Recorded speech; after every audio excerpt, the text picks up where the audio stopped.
Assalamualaikum, Jar, Yas. Waalaikumsalam Waalaikumsalam. warahmatullahi warahmatullahi wabarakatuh. wabarakatuh. Gimana nih Gimana nih? kabarnya Dio nih? Alhamdulillah, baik juga, Jar. Gimana nih kabarnya Fajar sama Dias nih? Sehat kan? Sehat, alhamdulillah. Alhamdulillah. Alhamdulillah sehat. Kenapa nih Alhamdulillah. Dio tiba-tiba mau bikin Zoom nih? Apa ada yang baru nih yang mau didiskusiin? Nah, Iya nih. gini nih. Tadi kan aku ini lagi di jalan nih. Nah, Terus terus. tadi aku lihat ada kantor law firm. Nah, kita kan sebagai orang hukum nih. Nah, mumpung kita lagi Heeh. nge-Zoom, ayo kita coba yuk diskusi tentang bahas tentang law firm ini. Boleh boleh. Oke. Mumpung Boleh. waktunya agak santai juga nih aku. Iya, mumpung aku juga gak ada tugas nih, gak ada tugas lain. Boleh lah, boleh. Tapi sebelumnya ada yang tahu nggak nih apa itu law firm atau pendapat kalian deh tentang law firm ini apa? Jadi dari sepengetahuanku ya, yang aku baca dari buku-buku itu, law firm itu sekumpulan persekutuan usaha yang didirikan oleh satu atau banyak orang yang berfokus dalam bidang hukum. Kalau menurutku, law firm itu adalah firma hukum yang badan usahanya terdiri dari beberapa advokat yang sudah berpengalaman untuk membantu permasalahan hukum. Oh, jadi pengertian law firm itu satu badan usaha yang terdiri dari beberapa advokat yang sudah berpengalaman untuk membantu permasalahan hukum ya, Jar? Ya, yang pernah aku pelajari dalam law firm itu terdapat kantor sederhana namanya. Dibagi dalam 3 tahap, yaitu kantor sole protesioner, kantor butik, dan kantor kecil atau small firm. Jadi kantor sole praktisioner itu juga memiliki kemampuan keahlian khusus di kantor ini, seperti paralegal, resepsionis, sekretaris.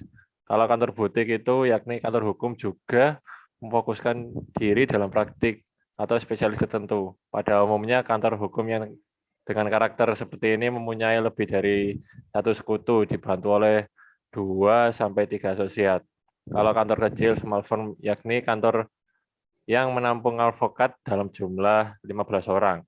Biasanya di kantor ini ada office manager yang bertanggung jawab dalam pengurusan law firm dan dibantu staf terdiri sekretaris, paralegal, kurir, fotokopi, dan staf pembukaannya. Jenis-jenis law firm itu kalau menurutku ada dua, yaitu private law firm dan corporate law department. Oh, nah jadi fungsi dari law firm itu apa saja ya? Apakah hanya berfokus pada bagian hukum, Jar, Yas? Setidaknya ada 3 fungsi utama dari law firm. Ketiganya adalah sebagai berikut. Ini aku jelasin ya macam-macamnya. Sebagai konsultan hukum atau legal advisor. Law firm berdiri sebagai konsultan bidang hukum. Keberadaannya diartikan sebagai tempat seseorang berkonsultasi seputar permasalahan hukum yang dihadapinya.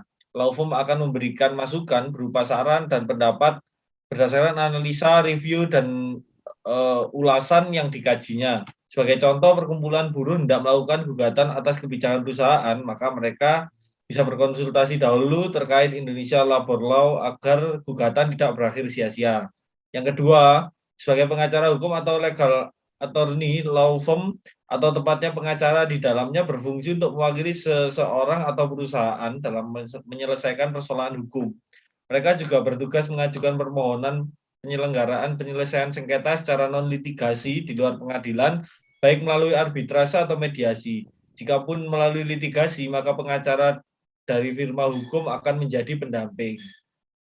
Nah, lalu yang terakhir sebagai pemeriksa atau legalisator. Law firm itu juga memiliki fungsi sebagai pengawas dan pemeriksa atas pelaksanaan ketentuan hukum yang berlaku. Mereka tidak hanya memeriksa, melainkan juga memberikan solusi atas pelaksanaan ketentuan hukum yang berlaku. Sebagai contoh, jika dalam perusahaan, maka firma hukum tersebut akan memeriksa apakah setiap ketentuan perusahaan itu sudah sesuai dengan apa yang sudah ditetapkan atau belum. Nah, terus apa saja bentuk layanan yang disediakan oleh law firm tersebut? Nah, gini ya, yang aku tahu itu layanan hukum yang disediakan oleh law firm antara lain itu pelayanan secara non litigasi dan litigasi. Non litigasi adalah pelayanan jasa hukum dengan cara di luar peradilan seperti mediasi dan negosiasi, sementara litigasi adalah pelayanan jasa hukum yang melalui proses peradilan. Nah, yang kedua ini hukum pidana dan hukum perdata.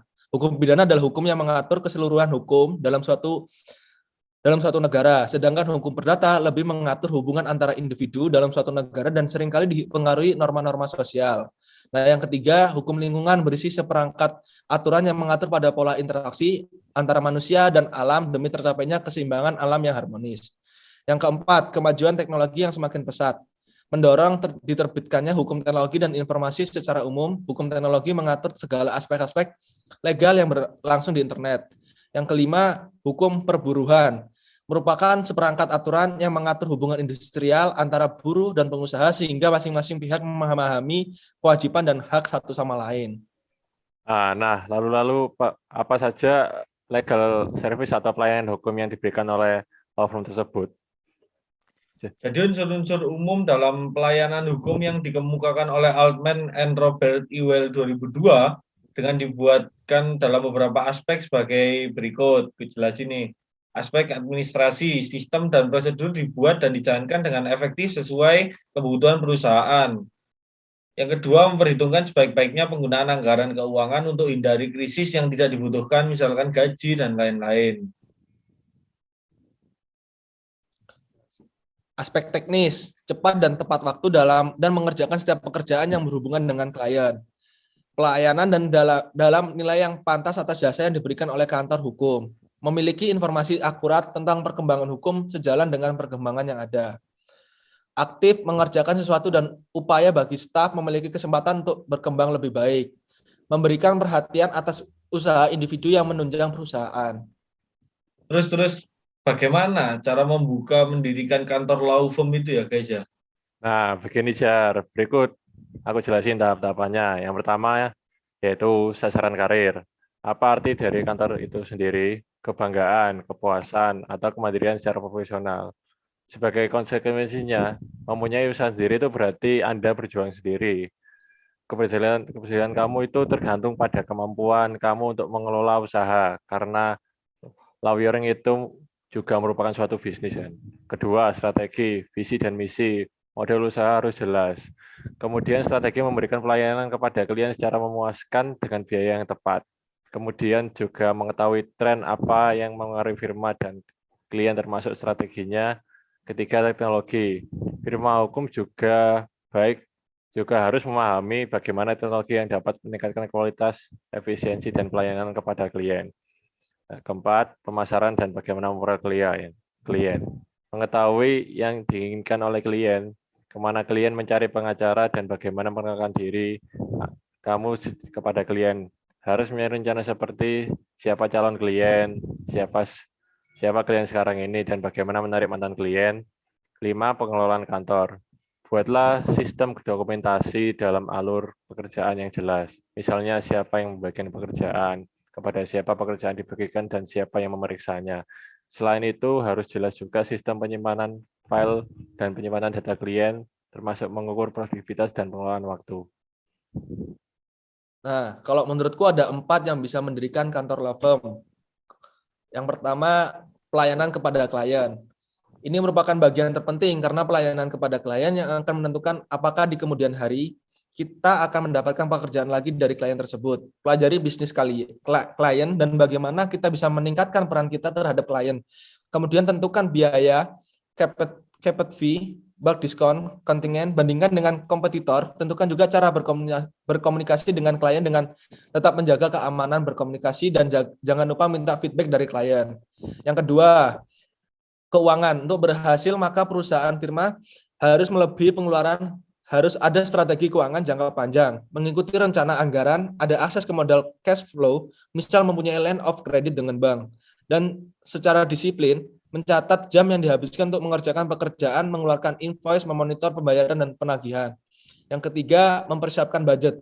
Budget adalah rencana keuangan untuk waktu tertentu, biasanya 1 tahun, dan memberikan proyeksi pendapatan, biaya, dan pengeluaran. Yang terakhir, perekrutan. Perekrutan karyawan harus dipersiapkan pula. Pada tahap awal, mungkin dibatasi adanya karyawan tetap. Sedapat mungkin, gunakan outsourcing, misal untuk IT, akunting, dan menghitung kewajiban perpajakan. Buat struktur organisasi sehingga jelas kepada siapa karyawan dapat mendelegasikan tugas dan kepada siapa harus melapor. Rekrut orang sesuai dengan kebutuhan, kemampuan, nilai firma, dan peran mereka di firma. remunerasi harus adil, rasional dengan insentif yang memadai untuk meningkatkan kinerja. Terus ada lagi nih, konsep dasar manajemen law firm itu apa aja sih? Aku masih kurang paham. Nah, gini nih Jar, konsep dasar manajemen yang dapat diklarifikasi dalam 4 dasar, yaitu programming atau planning, perencanaan jangka panjang dalam berbagai jangka pendek kegiatan perusahaan, job description sebagai pengaturan pekerjaan yang membawa tanggung jawab, diikuti aspek koordinasi sesama unsur pelaksana. Nah, yang kedua ini pengorganisasian. Maksudnya mendefinisikan tanggung jawab pekerjaan dalam suatu kerjasama di setiap level pekerjaan, mengembangkan kepemimpinan di antara staf perusahaan. Ketiga, actuating, menyebarkan suatu informasi di kalangan internal perusahaan atau sharing information, yang pengembangan sumber daya pekerja secara intensif untuk kemajuan usaha. Yang keempat, Jar, controlling, mengevaluasi kinerja perusahaan untuk menunjang perkembangan perusahaan, melakukan kendali sistematik untuk mendeteksi permasalahan yang timbul dalam aspek keuangan. Nah, lalu apakah ada yang tahu bagaimana cara mengelola kantor law firm secara baik, Jar? Yuk. Aku tahu nih, dalam mengelola kantor hukum ada 5 hal penting untuk mengelolanya. Yang pertama, pikirkan bentuk badan hukum. Untuk mulai bisnis jasa hukum, maka kita perlu memikirkan bentuk badan hukum yang sesuai. Secara umum ada 2 bentuk badan hukum ketika mendirikan firma hukum, yaitu persekutuan perdata dan firma. Kedua bentuk badan hukum ini mempunyai keuntungan diri sendiri dan harus bijak memilihnya bentuk badan hukum itu. Tentukan financial target. Financial target juga penting untuk ditentukan. Karena financial target akan menjawab cash flow dari sebuah firma hukum. Kita wajib tahu pengeluaran rutin dari sebuah firma hukum sehingga bisa menentukan target pendapatan dari sebuah kantor hukum. Ia juga mengingatkan jika idealnya saat mendirikan firma hukum, idealnya sudah punya modal setidaknya untuk 5 tahun ke depan. Yang kedua, pikirkan strategi pemasaran. Dalam menjalankan strategi pemasaran harus berhati-hati karena ada larangan beriklan. Ada beberapa strategi yang bisa digunakan, misalkan dengan memberikan konsultasi hukum secara gratis untuk menyebarkan informasi ini. Firma hukum juga bisa menggunakan berbagai cara, misalkan dengan flyer dan lain sebagainya. Selain itu, pertimbangan untuk mengikuti berbagai kursus, namun bukan kursus tentang hukum, akan tetapi kursus yang beririsan dengan jasa hukum yang firma hukum kita miliki. Selain itu, jangan lupa untuk membuat showcase apabila firma hukum kita sudah mendapatkan sertifikat ataupun penghargaan. Pastikan area keahlian. Sebuah firma hukum yang sudah spesifik menentukan akan menangani pekerjaan tentunya akan lebih mudah dan mudah mendapatkan klien. Berbagai pengalaman firma hukum yang sukses pada umumnya sudah menentukan wilayah keahlian sedari awal. Tentukan nama dan modal firma hukum. Rima juga menegaskan bahwa firma hukum yang terpenting ditentukan apakah akan terasosiasi dengan nama pendiri atau nama firma yang tidak terasosiasi dengan nama pendiri firma. Selain itu, untuk mendirikan firma hukum juga perlu memastikan modal dan firma hukum yang akan didirikan tersebut. Jadi gitu. Mungkin dari Tio lagi nih, ada pertanyaan nggak tadi yang penasaran kan awalnya apa itu law firm? Firm itu, ya. Itu sih sudah jelas sih Jar. Makasih ya Jar, Yas. Oke. Lain kali kita bisa diskusi lagi ya. Diskusi lagi ya. Siap dah. Lain kali Makasih, ketemu Jar. aja langsung. Waktu ya kita bahas Ya. diskusi yang lain ya. Assalamualaikum. Waalaikumsalam Jar, Yas. Yuk.